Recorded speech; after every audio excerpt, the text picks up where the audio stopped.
Salut les coachs, salut à tous. Bien, nous voici donc pour l'épisode 58 de mon système. On est troisième au championnat de National 3, c'est inespéré, inattendu. On était premier à la relégation, je vous le rappelle, 112e sur 112 selon les pronostics des médias en tout cas. Et donc tout va bien. On va continuer à essayer d'entretenir ça. On l'a vu lors de l'épisode précédent. C'est notamment la dynamique de groupe qui, a priori, fait que les joueurs s'entendent tellement bien entre eux qu'ils ont envie de tout donner pour l'équipe et qu'ils arrachent des résultats pour le moment extrêmement surprenants. Je ne sais pas si ça va durer. J'espère que ça va durer. Mais l'avenir va nous le dire, forcément. En tout cas, il faut survivre à cette saison pour essayer de se renforcer et d'améliorer les choses pour l'année suivante.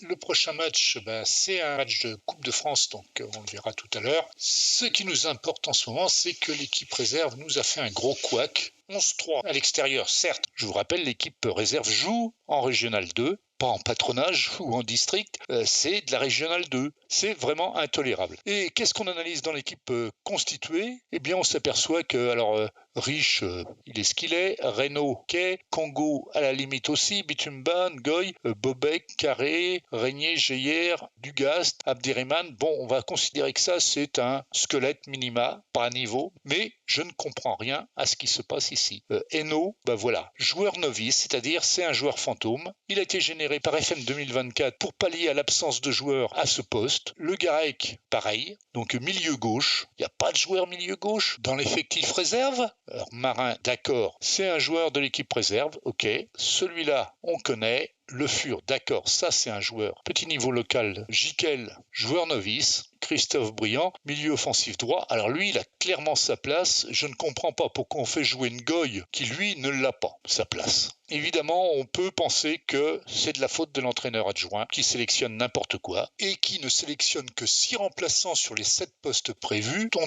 2 novices, 2 joueurs grisés. Si on vient voir dans l'équipe réserve, alors d'abord on a quand même une bonne quantité de joueurs. Je ne comprends pas pourquoi on fait jouer des joueurs fantômes. On n'arrive pas à trouver 11 joueurs plus 7 remplaçants. Je ne le crois pas. Alors que dedans, il y en a des joueurs qui ne soient pas à niveau, qui ne soient pas bons, ça je veux bien le croire. Il y a 2 indisponibles, c'est le seul moyen d'empêcher de les faire jouer, parce qu'ils n'ont pas le niveau tout simplement. Éric Bureau et Claude Tricard sont des anciens, ils ont joué en départemental avec nous, ils ont joué aussi en Régional 3. Bon, maintenant, ils n'ont plus du tout le niveau, ils n'ont pas progressé, mais ce sont des cadres de l'équipe, ils sont là pour faire de l'encadrement. On les empêche de jouer en les mettant en indisponibles. On va faire d'ailleurs la même chose pour certains joueurs que je ne veux plus voir sélectionner. Ryan Carré, il n'a pas le niveau. Par contre, il est très bon à faire de l'encadrement. Donc, on l'empêche de jouer, c'est simple, effectif, dispo pour jouer en équipe réserve, tous les matchs indisponibles. Alors ça, l'entraîneur adjoint le respecte. Maintenant, les joueurs grisés n'ont aucun lieu d'être là. On va s'organiser pour fournir encore davantage de grains à moudre à l'entraîneur de l'équipe réserve. Il pense probablement que le niveau de certains n'est pas compatible. C'est vrai, il suffit de regarder déjà ici, le niveau, évidemment le niveau actuel est forcément un peu bas, c'est l'équipe réserve, c'est pas l'équipe première. N'empêche qu'on essaye de mettre à disposition de l'équipe réserve des joueurs de l'équipe première, mais qui ne sont pas engagés dans un match. Il y a ce fameux bug dont on a parlé plein de fois dans les épisodes précédents, qui fait que lorsque l'équipe réserve et l'équipe première jouent en même temps, même des joueurs qui ne sont pas sur la feuille de match de l'équipe première ne peuvent jouer ni en réserve ni en U19 parce qu'ils sont impliqués dans un autre match le même jour, ce qui est complètement ridicule. Maintenant, pour ce qu'il en est de constituer une équipe compétitive, c'est vrai qu'il y a des choses compliquées. Bobek n'a jamais eu le niveau pour jouer avec un Esther, jamais. Mais n'empêche qu'il a 7-10 de moyenne. Il a, le caractère qui fait que. Ça, l'entraîneur adjoint ne peut pas le juger, je veux bien le croire. Je vais faire revenir le gardien de but dans l'effectif de la réserve pour compenser Abderrahmane qui n'a pas le niveau. Et puis, je vais faire monter quelques joueurs de U19 qui se plaignent de ne pas jouer assez. Pas tant de jeux, oui, parce que pour jouer en championnat national, il n'a pas le niveau, lui non plus. Par contre, peut-être que pour jouer en R2, il l'aurait. Il n'est pas si mal que ça. Il n'a que 16 ans. Il faut simplement s'assurer que ceux qui vont monter sont enregistrés comme pouvant jouer en équipe réserve. Donc, je m'en occupe et on verra si ça apporte quelques améliorations ou pas. L'équipe U19 comporte 30 joueurs pour une équipe de 18, 11 plus 7. Il va y en avoir 12 sur le carreau et puis ce seront toujours les mêmes qui resteront sur le carreau. Par exemple, Clément Gérard, il a 16 ans, il n'a encore jamais joué. Evan Pernin, probablement un bon joueur potentiel, une tête de con. on va le dire. Il a des statistiques moyennes. On n'en tirera jamais rien, mais à mon avis, il a le niveau Régional 2 à peu près. Donc il va monter en Régional 2 et puis il ira casser les pieds de l'entraîneur adjoint en équipe préserve. Je vais m'occuper de ça. Et puis dans un mois, on tire un petit peu les leçons de ça, voir si j'ai fait un bon choix, si ça n'a pas trop perturbé l'équipe, parce qu'on va en virer quelques-uns, et puis on va en bouger quelques autres et on verra bien ce que ça donne. On se retrouve à la fin de l'épisode 58 ou à la fin de l'épisode 59 pour en parler. En attendant, on va retourner préparer le match de Coupe de France. Donc voilà, la Coupe de France contre l'Escar s'est bien passée. 4-1, aucun souci, on a fait tourner gentiment. Meillet a encore marqué un but et fait une passe décisive, donc tout va bien, c'est le tarif habituel. Véron s'est bien comporté aussi, Masson très bien aussi, le reste de l'équipe était standard. Geneste un peu en retrait, on a un peu de mal, mais il joue plus assez régulièrement, peut-être faire jouer Maréchal à la place de Keita, Geneste à la place de Maréchal et Chilumba à l'aile gauche comme c'était prévu au départ, Vieira et Meillet à l'aile droite par intervalle. Bon, j'ai fait une promesse à Vieira de le faire jouer milieu offensif droit, donc il va falloir que je le respecte sous peine de gros soucis. Donc voilà, match parfaitement bien géré, vite fait les buts. Donc voilà, ça n'avait pas traîné rapidement. Verono ouvre pour Nguini pour Meillet centre, ça passe devant Maréchal, mais Keita est derrière pour assurer à 1 mètre des buts, première minute quasiment. Et Meillet recentre pour Nguini, c'est raté. Verono qui tire, c'est dévié, c'est crédité à Verono, mais ça a été dévié par un défenseur. Donc Maréchal ici, et Meillet au deuxième poteau, vous vous rappelez, c'est son point préféré, je ne sais pas pourquoi, mais alors ça marque quasiment à tous les coups de cet endroit-là. C'est son 3e, 4e but de cet emplacement-là. Bon, nos adversaires de Régional 2 sauvent l'honneur. On en est à 3-1 à ce moment-là, il n'y a pas vraiment d'inquiétude.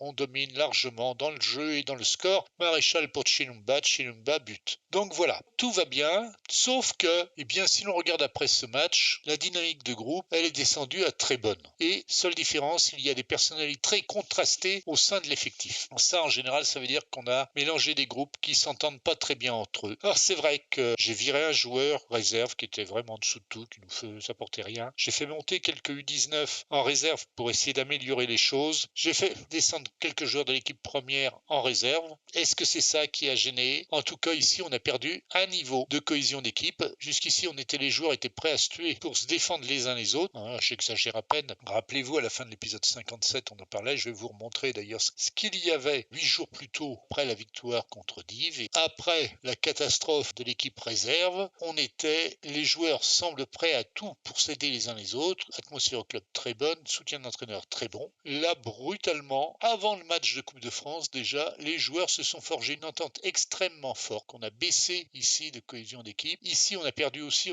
on est passé de très bonne à bonne. Il n'y a que le soutien de l'entraîneur qui s'est amélioré, qui est passé à excellent. Ça n'a pas eu d'influence sur le match de Coupe de France, qu'on a remporté brillamment, comme on l'a vu tout à l'heure. Il n'empêche, le prochain match, c'est Granville. Granville, ils sont juste devant nous au classement, 12 points, nous on a 11, ils ont perdu un match. Alors jusqu'ici, je me disais que si on a surperformé comme on l'a fait jusqu'ici, c'était probablement à cause de la cohésion d'équipe les joueurs sont prêts à se sacrifier les uns pour les autres. Et donc, je m'inquiète un tout petit peu pour ce qui va se passer contre Granville. Mais bon, on va essayer d'harmoniser un petit peu ça. Je ne sais pas si on va pouvoir, on va essayer toujours. Si on regarde dans l'état d'esprit, comme je vous l'ai expliqué, le seul qui est inquiet en équipe première, il ne râle pas encore. Il est simplement inquiet sur son temps de jeu. Alors, Genèse, depuis qu'on est monté en National 3, il a fait que 2 remplacements, 2 matchs de Coupe de France où il s'est très bien comporté, un match de Régional 2 où il a sous-performé et quelques matchs amicaux où il a été très bon. Donc il va falloir le faire rentrer un peu plus souvent. Est-ce que c'est le bon moment pour procéder à des changements d'équipe alors que le moral a un peu baissé et que l'on va rencontrer une équipe beaucoup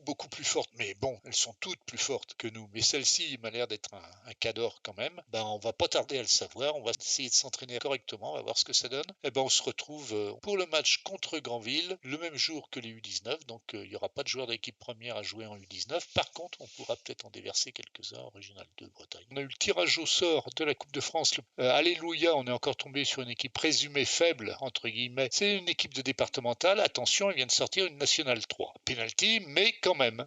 Nous allons rencontrer Granville chez eux. Tactiquement, on s'est positionné un peu plus bas parce que quand même, Granville, ça fait un peu peur. Ils sont juste devant nous au classement général. Si nous avons une meilleure attaque, ils ont une meilleure défense.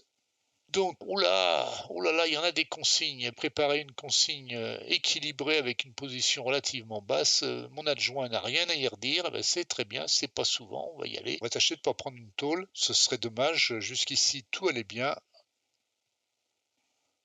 Ils sont bien meilleurs que nous, donc on va pas parier sur une victoire. On n'a rien à perdre, c'est ce qu'on vaut. Sinon, pour le reste, on fait un petit peu comme d'habitude.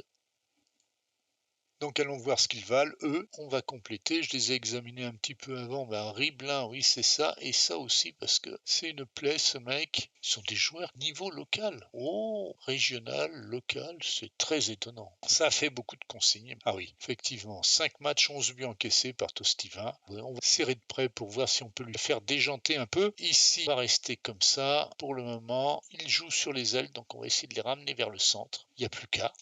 Jusqu'ici, à l'extérieur, on tire un match nul, donc ce serait bien. Moi, je signe des deux mains tout de suite pour un match nul, mais je ne sais pas. J'ai des inquiétudes. Est-ce que les joueurs sont capables de se battre comme ils le faisaient les matchs précédents? J'ai des doutes.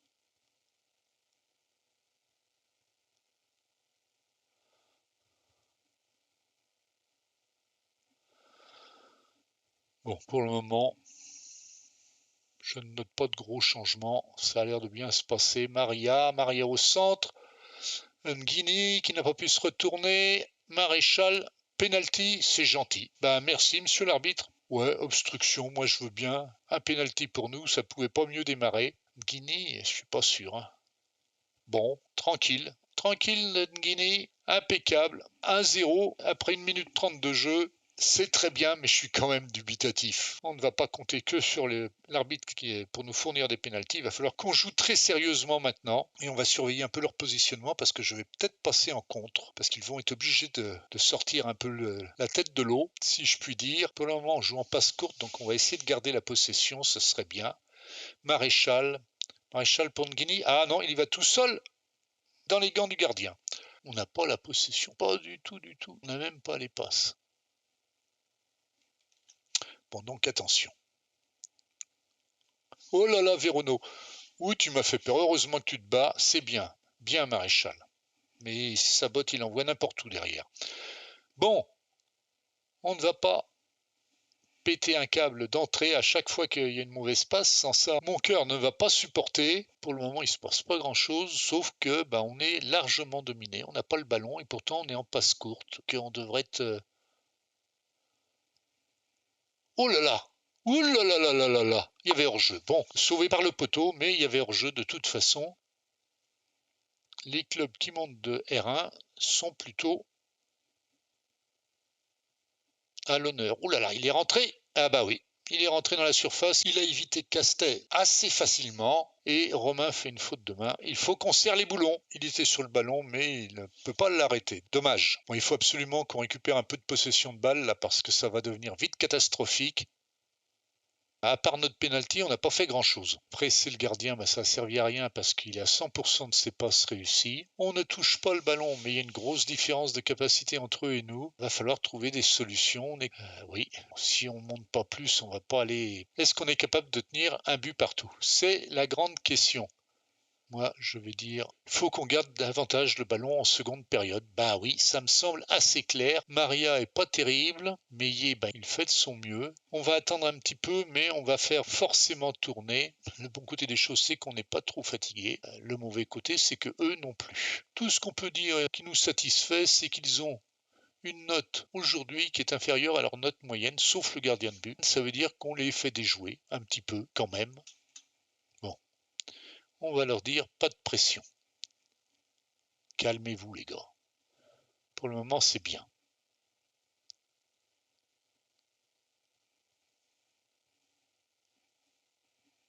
Ah là là. Non, j'ai cru qu'on... Ah bah si, on va la perdre, bien sûr. 38% de possession, oui, c'est léger. Et puis on commet toujours beaucoup de fautes. Aïe. Vieira se fait passer bien, mais bien. Maréchal, organise-nous ça un petit peu. Oh, c'est une belle balle pour Nguini. Est-ce qu'il est capable d'aller vite devant le gardien? Maintenant, corner. C'est une belle frappe. Maria, Masson, mais n'a pas pu récupérer. Chilumba, il faut y aller, mon vieux. On n'a pas le droit de lâcher des ballons comme ça. Bien Véron qui perd le ballon aussi. Maria, allez, faut nous en mettre un bon là. Oh, sur la barre. On est malheureux quand même. On est quand même drôlement malheureux. Moi, je vous le dis. Il va falloir regarder un peu qui fatigue là. Bon, c'est bien défendu. Ça suit mal derrière. Il faut revenir remettre la pression sur les joueurs. Là, il n'y a pas assez de monde dessus. Attention. Ah putain, Romain qui se fait passer au premier poteau. C'est pas normal ça. Ça fait 2 fois qu'on se fait prendre par des joueurs qui rentrent dans la surface et qui tirent.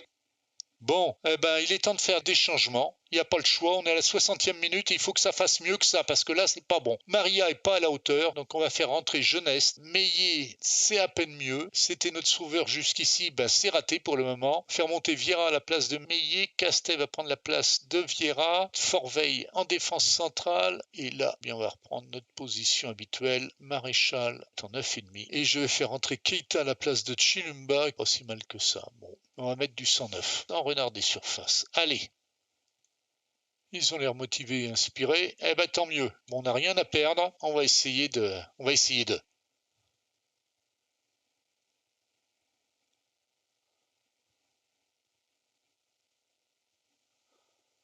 Il n'y a personne à aller dessus encore. Qu'est-ce que c'est que ça? Ah, c'est terrible.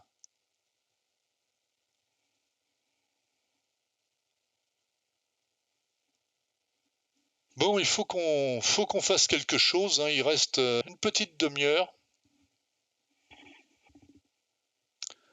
Quitte à se découvrir. Voilà. Ah oui, mais on se fait battre dans les duels là. Ce qu'on n'avait pas jusqu'ici. Qu'il y a, c'est qu'on n'a vraiment pas la possession. Et ça, on va essayer de faire moins de dribbles. On va pas passer dans les espaces, ça sert à rien. Il n'y a pas d'espace derrière. Mais on n'a pas de possession de ballon, donc effectivement, c'est un peu juste. On ne peut pas faire grand-chose. Maréchal blessé. Qu'est-ce qu'il a eu? Aïe! Ok, on fait rentrer Julien et on permute ici. Et Julien, ben, on va voir ce qu'il nous vaut. Notre achat de l'année en offensif, parce que ben, il faut qu'on fasse quelque chose. Eh bien, allons-y. On est un tout petit peu remonté dans la possession de balle, mais bon, on n'a pas de possession, ça c'est clair.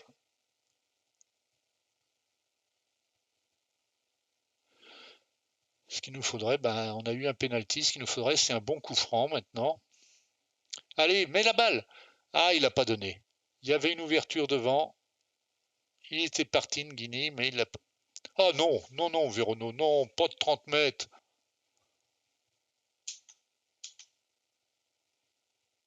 Eh oui, il domine le match. Bien sûr. Oh là! Belle interception! Et but! But de Nguini sur une passe de Keita. Oh! C'est un miracle. C'est un miracle. On va revenir en équilibré. Il reste 14 minutes à jouer. Keita, mauvais renvoi de la défense. Regardez-moi ça un petit peu, un bugag. Ça mérite un de mes bugags.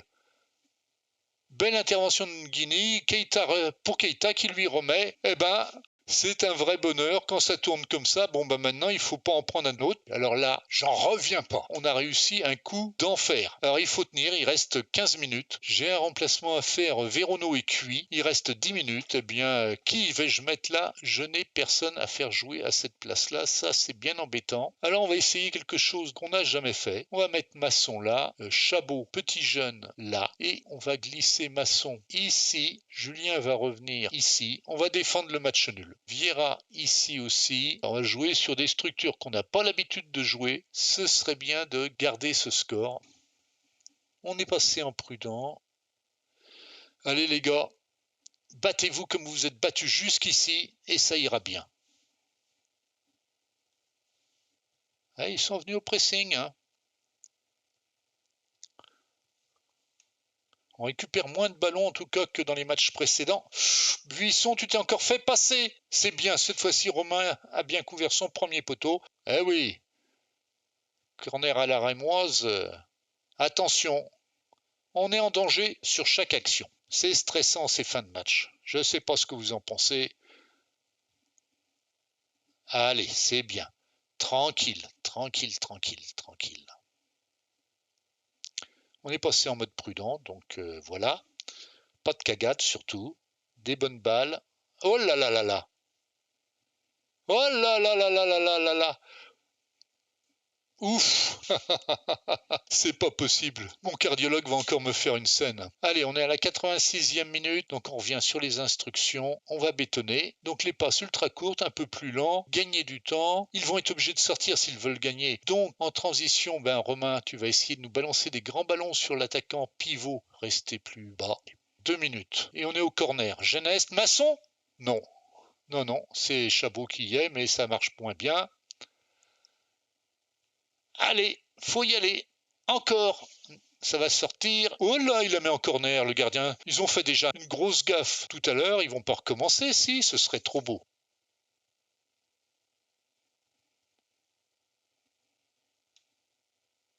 Boum! Ouah! Julien, notre achat de l'année. Julien marque et on mène 3-2 à Granville. Ouah! C'est indécent. Je ne sais pas ce qu'on a fait, mais c'est indécent. On félicite l'équipe entière. Vous continuez, il reste 5 minutes à tenir, les gars. On ne déconne pas. Ah, ça va être très dur là maintenant, je pense. Nerveusement, ça va être très dur, surtout pour le coach. Les joueurs ont l'air d'être très calmes, mais le coach, lui, il va péter un câble. Ah bah Julien, c'était bien la peine de nous marquer un but d'anthologie pour faire une grosse bêtise comme ça dans la foulée. Oh là là là là là là là là là là là là. Non, à côté. Eh ben, oui, le gardien vient donner un coup de main. C'est pas grave. Ouf, à côté. Oh là, on a de la chance. Oh, c'est trop dur pour mon piqueur, ça. Trop difficile pour mon pauvre petit cœur. 2 minutes à tenir. Bon, on a au moins tiré le match nul. Mais tant qu'à faire, je prendrais bien les points de la victoire. Moi maintenant, corner pour eux. Le gardien va encore revenir. Ce mec-là, c'est le moment de balancer un grand ballon devant. Oui, leur gardien est là. Il faudrait peut-être le marquer au pied. Bon, ça sort. Ah, les secondes qui coulent là sont longues. Coup franc. Le temps est écoulé, monsieur l'arbitre. Ça sort. On prend le temps. Eh bien écoutez, là, j'en suis sur le cul. 6 matchs, 4 victoires, 2 nuls. On était le gros favori pour la descente. Je ne sais plus quoi dire. Alors là, vraiment, les bras écartés et je suis fier de vous. On va juste aller voir très vite le classement. Lanester deuxième derrière Cherbourg, 14 points après 6 matchs, plus de 2 points en moyenne, donc c'est une moyenne de promu exceptionnelle. Donc voilà, après notre magnifique performance contre Granville, on saute directement au 19 novembre, où après 9 matchs, eh bien vous le voyez, on a 5 victoires, 3 nuls, une défaite. C'est quand même énorme. On va regarder un petit peu dans le détail ce qui s'est passé après ce match de Granville. On va pas rentrer trop dans le détail parce que j'ai déjà passé beaucoup de temps sur ma limite que je m'impose. Donc allons voir ce qui s'est passé après ce match d'anthologie. Alors tout d'abord, on a passé le tour suivant en Coupe de France contre une équipe de départementale qui venait de sortir une équipe de National 3, donc on était un peu méfiant, mais quand même on avait pris une option offensive et ça n'a pas été particulièrement difficile. On menait 3-0, on s'est quand même fait remonter 3-2 dans la fin de match et on était, on va dire, pas inquiet, mais on a été méfiant sur la fin. Lefebvre, notre petit jeune prodige de 17 ans, sort presque 9 de notes avec 2 buts marqués. C'est l'homme du match, je crois bien. Nguini en marque un également. Geneste repositionné en milieu offensif central pour remplacer Maréchal blessé à Granville, eh bien fait une passe décisive. Vieira fait également une passe décisive. Maria se rattrape bien. La défense note moyenne, mais bon, ils n'ont pas eu énormément de travail. Vous le voyez, 3,70 d'XG contre 1,11. On jette un œil sur les buts très vite. On était quand même assez prudent, donc on n'a pas pris énormément de risques. Vieira sur l'aile pour Lefebvre, reprise de semi-volée, on va dire, qui trompe le gardien Gomez dès la 22e minute, quelque chose comme ça. Et puis ensuite, c'est en deuxième mi-temps que ça se joue, aux environs de la 60e minute. Nguini passe tout seul à la défense en revue et trompe le gardien, 2-0. Buisson à la touche pour Geneste, qui centre pour Vieira, contré Lefebvre qui reprend une reprise réflexe, 3-0. Et dans les toutes dernières minutes, enfin dans le dernier quart d'heure, on va dire, les amateurs, les amateurs de départemental réduisent le score une première fois, 3-1, puis 3-2 un peu juste après.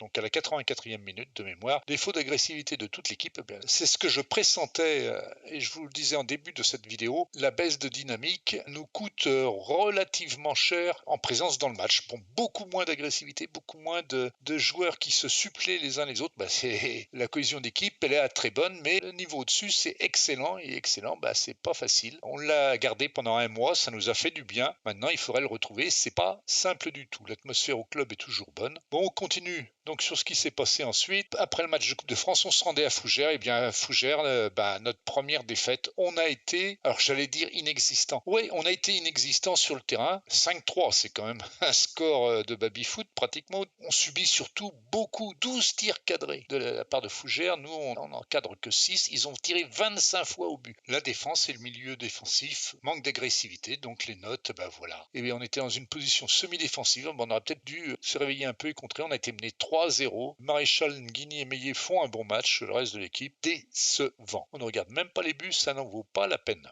Alors, suite à Fougères, on recevait l'équipe de Vire, 12e à l'époque. C'est pas une équipe bien placée, il nous a posé énormément de problèmes. On n'a pas les XG. Maria a été blessé dès la 11e minute. Keita a vu un but refusé en fin de match. On a été mené au score. Bon, pas longtemps, 30 secondes. Ça a été vite compensé. On n'a pas été comme on jouait dans les premiers matchs. Voilà. Pas terrible. Vous voyez Keita en dessous de tout. Nguini, Jeunesse font un bon match. Desarrojo est rentré à la place de Vieira. 6-2. Très mauvais. Ngoy a dû rentrer à la place de Buisson. Ça sort un 7-0. Je crois qu'il était impliqué dans le but. On va regarder rapidement les deux buts. Ça n'a pas été un match d'anthologie. Et en plus, on était mené 1-0 après cette action-là, à la 20 et quelques minutes. Voilà, tout seul, personne ne l'attaque, pas marqué, rien du tout. C'était pas comme ça le mois dernier. On jouait beaucoup mieux que ça dans les matchs précédents. Keita récupère pour Verono.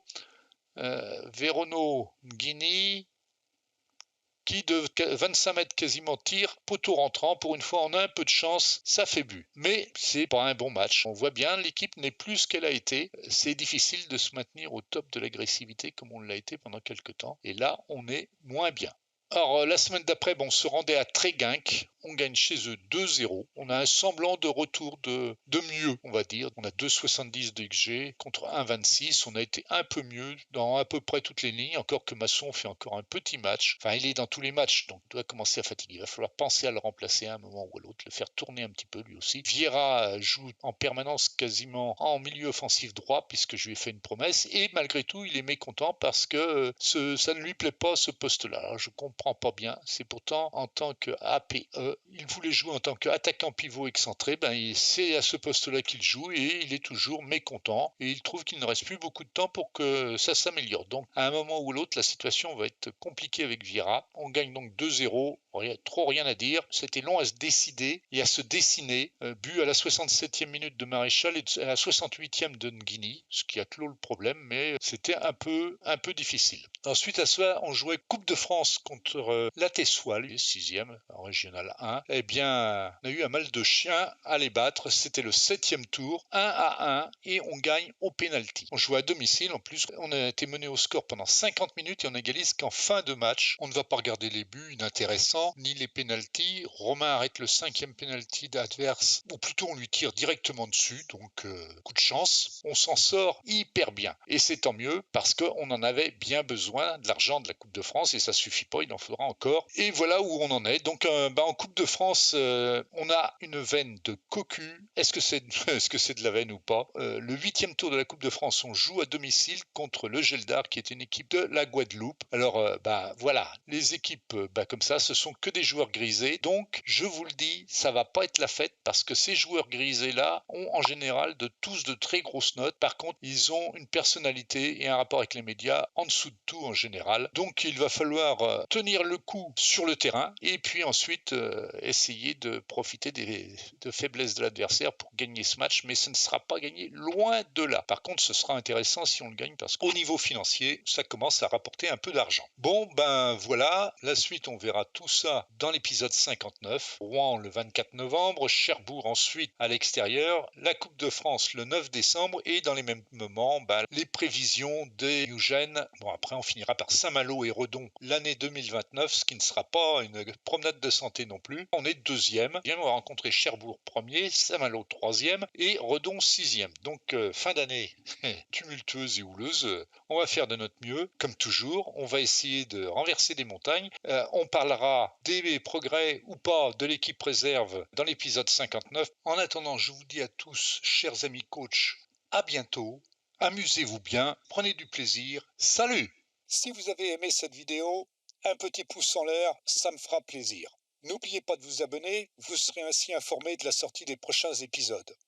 Et si vous avez des questions, ou vous voulez faire des remarques, laissez des commentaires. Je les lirai et j'y répondrai avec toute l'attention nécessaire. Si vous avez envie de venir partager avec nous, sachez que le groupe FM Plaisir est un groupe Facebook français tout récent. On n'est pas encore très nombreux, mais on est tous des passionnés qui seront ravis de vous compter dans leur rang, quel que soit votre niveau de jeu. Un lien vers le groupe se trouve dans les notes de cette vidéo-ci. Je vous laisse et je vous dis à très bientôt.